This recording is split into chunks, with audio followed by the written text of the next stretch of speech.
Hi, I am Jilma Clarke Shackleford, a Realtor with Grow Local Realty here in the Triangle area. I have started a YouTube channel entitled Hidden Gems, People, Places, and Things in the Triangle. And I would like to share a lot of different places, people, and things with you in the various parts of the Triangle because I feel as though we stay in the same place all of the time. So every week we'll be featuring something new for you to see and also hopefully for you to venture out to. Thank you so much and look forward to hearing from you if you have any real estate needs. My number is 919-426-8829 or you can contact me at JilmaSellsHomes@gmail.com. Thank you. Appreciate your attention. Mike. Good afternoon, finally. Yeah. I'm so happy to be here today. I'm so happy you're here. Really appreciate you taking the time to meet with me and Ronald as we try to go through the community and try to pick out those hidden gems, those special places that serve so many people here in the Triangle, and folks don't know about you. So today I want to give you an opportunity to share with the folks all the great things that you all are doing here and accomplishing for people with special needs. Absolutely, and you say hidden gem, which is funny because for a while, a lot of people refer to us as the best kept secret in Raleigh in terms of nonprofits. But now we've become a lot more known, and we're super busy, as you'll see. So Made4Me is a 501c3, and that means we're a nonprofit, which means all the services we provide to the community are done at no cost. We raise money through grants, individual contributions, corporate contributions, and all the money we raise funnels into our projects that we do. And we have a mission, like every nonprofit. And our mission is to improve the lives of special needs individuals and those who care for them. And by special needs, we mean physical needs, cognitive needs, folks on the spectrum. So if you have a loved one who has special needs, we are in service to you. And we do care about the caregiver. As much as we're serving the person who may have the need, caring for people with special needs is incredibly hard at times, also very fulfilling for our families, so they need support to do that. How we do that's really unique. So we create customized adaptations for people with special needs completely out of cardboard. And when we talk about adaptive devices, we mean something that is like something any one of us who might be fully able to use, like a chair or a desk or a bench, right? But it's adapted to meet the physical needs of somebody. And the way we do that is by measuring the people we're working with. So we have a client, we do over 20 measurements. We talk to their therapist about their needs, what are their challenges, but then also what's your vision for your family, what's your vision for them. So the therapist, the family, we have a beautiful brainstorm, and then we come up with, well, what is an adaptive device that's going to help you get there? Just like this one behind me. So this is our Spider-Man chair. So this is going to a young person named Erwin, and part of Erwin's plan in his development is to work on his core muscles by sitting in different positions. He is not fully able to move himself yet independently, but a goal is to make sure that he can work towards that. So you'll see, even though this is made completely out of cardboard, it is sturdy, it is strong. Cardboard is a very durable resource. It is not something like an Amazon box you get in the mail. It's tri-wall cardboard, so it's very thick, it's 3 layers, and we're able to add to that, take 3, glue it together, make it 6, and we're able to build a chair. But we're also able to make it so that it can recline. So you could take out these pieces here, and this chair can go at 3 different angle settings. So now, as Erwin is sitting, we don't realize that sitting is actually developing muscles, because the way you sit, the way you lean, your body's adjusting, you're developing core muscles. So this is actually a workout for Erwin when he's sitting in here, but it also provides comfort, and it fits him exactly. So when Erwin sits in it, his legs hang exactly as they need to hang at a 90-degree angle, and it's going to support his armrests or exactly where his arms would be if he sits in it. So there's no having to kind of add, blankets or things to make sure it fits him. It was built just for him. And since you love Spider-Man, that's what he gets.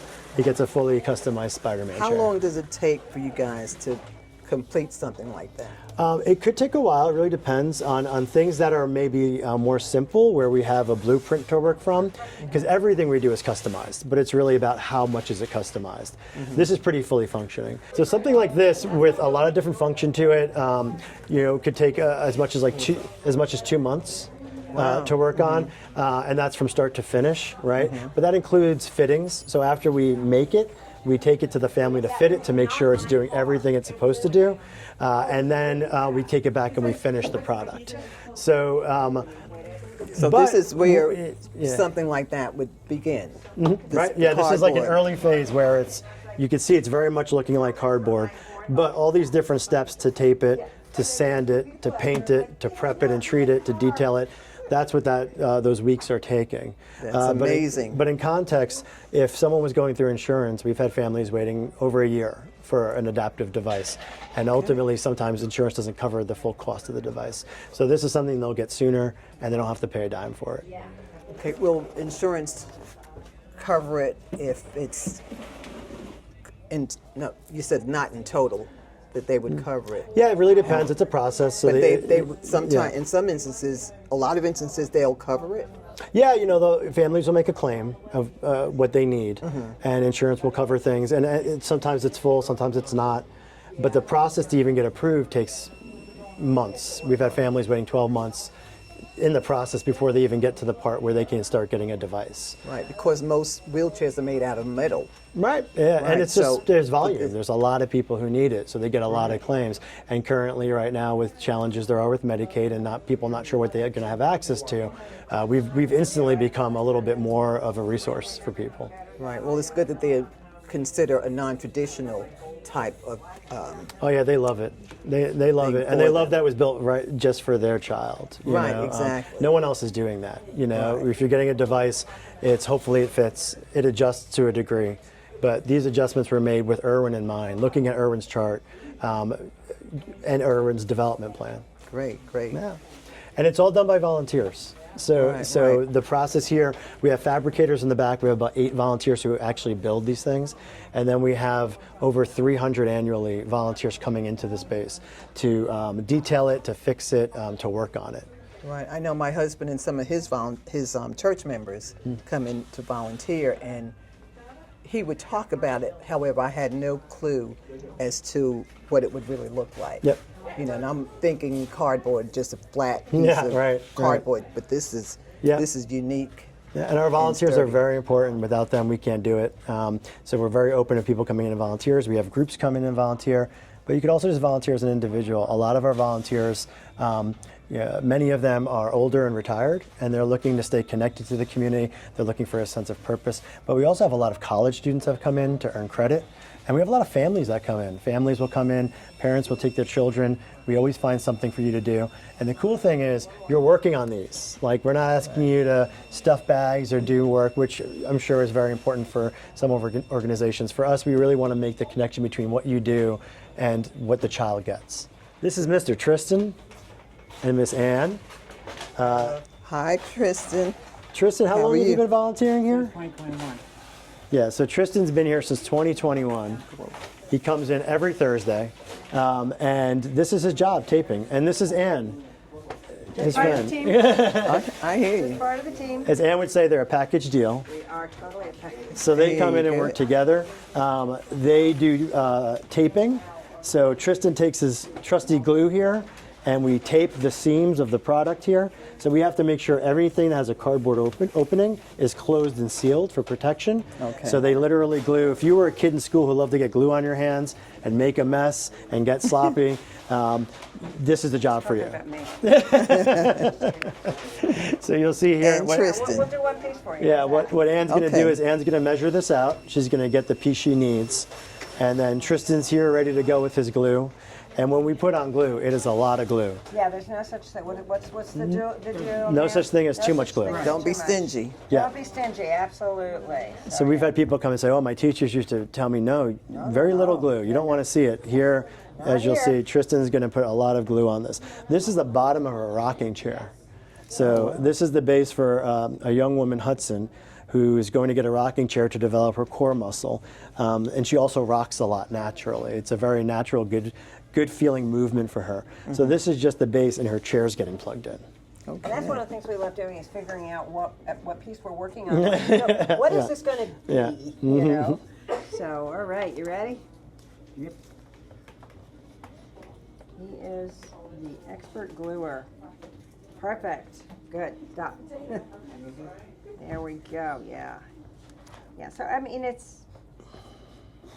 Some people like getting glue on their hands. I love it because when I'm all done and we're on our way out, I kind of like peel the glue off my fingers. Some people love that and some don't. I love that feeling. Just absolutely love doing it. Yeah. I used to use the rubber cement when I was in school, and that's what I would do it on my hand and then peel it off. Oh, really? Yeah. Yeah. I mean, I wash most of it off, you know, before we leave. But as we're driving back, I'm peeling this stuff off my fingers as I'm driving and off my hands. And it's just very satisfying. It's amazing, right? Tristan, you mind if I ask you a question or two? Of course you don't.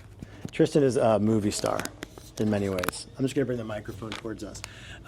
So Tristan, what do you like about volunteering at Made4Me? I like meeting new friends, making new friends here, and I like the work that we do here. Nice. Do you have, and what is your favorite thing about coming here? I have an idea what it might be. The Reese's Cups. The Reese's Cups. Yeah. So I thought maybe he might, speak to the camera a little bit and say, you guys, right? But I know it's the Reese's Cups. So Tristan sneaks them out for me too. Yeah. That's his favorite candy, and we make sure, and much to Anne's help, Anne will bring in some candy packages too. We always try to make sure we have Reese's. That's his payment. That's right. Yes. Even though it's volunteerism. But we appreciate you, Tristan. Thank you. Yeah. Thank you so much for sharing that, Tristan. The best part is the people, though. Although the Reese's Cups don't hurt. Sure, though. Yeah. Yeah, this is our shop. So when we do our visit, Michelle, who's our operations manager, when we do the visit, she is the main contact with the family. She develops a relationship, and she's amazing at what she does. She'll bring back a chart with all the information, and the chart will have everything we learned in the visit, the measurements of the person we're working for, the family needs, the challenges, how they're differently abled, what they're dealing with. And then there's a 3D design called a CAD design, where what we want to build is done in a 3D rendering, and then that goes over to our fabricators. So our fabricators, I believe we're at 8 or so fabricators, a lot of great people from different walks of life, mostly retired, looking for value and purpose, and have been engineers, work in construction, just people who tinker in their garage. They have a passion for using their hands to build things and create. So they come back here, work with the cardboard to make it the chair, the floor set of the desk, the therapy bench, whatever we need to do. And as you can see, everything here is made of cardboard, including our pegboard. Okay. So where's your service area? Is it just a triangle or throughout? Yeah, the state? we serve all of North Carolina. So we actually have grants to work in counties, 3-4 hours away. But what I refer to as our target population is the triangle area. So we really try to focus on Durham. We've worked with some Durham schools recently, which has been great because we work with families in the home, but we also work with schools. We go to community centers to make them more inclusive. At the end of the day, everything we do is about inclusion and independence and providing those opportunities for our families if they choose or if it's in their plans to achieve those things. So making spaces more inclusive, making sure that our young people are able to build independence, learning to walk, learning to access things that maybe they couldn't before. So we do that all over the triangle. Great. So who cuts the actual pieces for the whatever you're making? Well, we got our fabricators do all the work. Woody back here is working on a desk right now. So we need an adaptive desk for a young woman who is she's homeschooled and she's wheelchair bound, and this is going to be her desk. Wow, neat. Plus, I'm finishing up. Yeah, and we've got a really big chair that Woody's working on too. So this is a good example of the desk obviously is painted and is looking finished. After we go through those steps, sometimes we'll have adjustments we need to make. We always want to get it right. There's no like, well, it's close enough, let's go. Right. It needs to be perfect. Right. So Woody's doing some adjustments on this desk, but it's a cool desk because it will be able to rise and go down. Wow. Right? Yeah, so Exactly. it's going to be able to adjust to her, whether she's in her chair or maybe she's in a stander. So it's something that right now for her, the size she needs and the access she needs doesn't exist. So we're doing it for her. It's going to be her very own desk that exists, one in the world. Wow. That is awesome. Yeah. And this is all our cardboard. I always like to say, donated by International Paper. They have a mill in Virginia, and we go with the truck and they give us as much cardboard as we can carry, and we give it a new life with our families. So they are an amazing community partner. So I think in terms of how we do this, it really is all community. The folks that come in here, they live nearby, or they're part of a church group that's nearby, or they work in the area. We have different corporate partners in the area that their staff can come in and volunteer. And it really is just, I think, when you talk about Hidden Gem, it's a place where if you're looking for something to do, and everything costs a lot out there. I have kids too. I don't always want to have to pay to go to this thing or that thing. Let's just go do some good. Let's be active together. Exactly. This is an organization you can come in and do that and learn. Learn a little bit amazing. around how differently able people are trying to live. Right. My brother, he had cerebral palsy, and mentally and physically it affected him. Yeah. There was nothing like this around. There were hardly any wheelchairs around, Right. really. So he had to be institutionalized, and when you have 75 youth at that time to maybe 2 attendants, you just don't get that attention. Yeah, the history of treatment for the differently abled is relatively new when you think about it. Not too long ago that there wasn't a lot of thought around how do we support it, right? Right. Organizations like us, there are lots of organizations now that do wheelchair collection and redonate wheelchairs.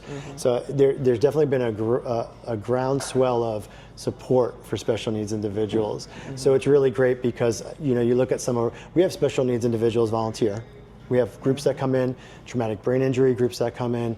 We are a safe space for them. And I know that sometimes they'll go other places to volunteer, and maybe they're not, either the space doesn't really provide a lot of inclusion for them, or the space doesn't have the capacity to really serve their needs and be patient, right, and be kind. So this is a really safe space for people to come in who are differently abled, to develop the skill sets, but also feel supported, to feel valued. And I think that's really important for every community to have that. Exactly. Well, Mike, this has really been very revealing to me. And I really appreciate you sharing all the information that you have. And so how can someone get in touch with you if they want to come in and volunteer, or just to see what can be done to help their person that might have a special need? Sure. So if you go to our website, which is made4me.org, you go to that website. It has all the information about the work we do, so you can see a lot of the products and items we've created. But there is a drop-down list there. If you are someone who knows a special needs individual, you're working with someone with special needs, or you are someone with special needs, you can click on a link to start your adaptation now. You fill out an intake form, and that form goes to us, and we'll reach out to schedule like a consultation visit.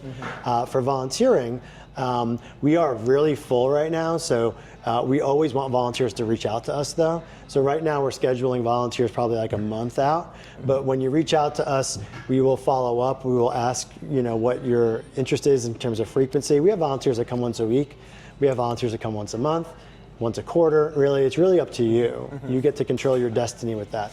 But you fill out a form there, tell us what you're interested in doing. We have a lot of different jobs around here to do. And then we set you up with your own personal tour, so you get to see the space and figure out where you fit in.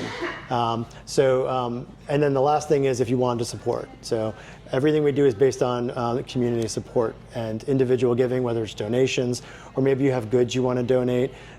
We have wish lists on our website. So if you were of means and you have the capacity to support, every dollar that comes in here goes right into projects. There's nothing else we do with it. There's no other real initiative other than creating a safe space for special needs individuals and then building these. Right. Any phone number if they have? Everything. We try to keep everything through our website because it's just the fastest way for us to respond. Okay. So I would definitely say go on the website and submit the email and go through there. Okay. But if you Google us, there's also our phone number there, our contact information. Okay. Sounds great. Thank you so much. Of course, no, thank you. Greatly appreciate it. I appreciate it. All No, right, thank take you. care.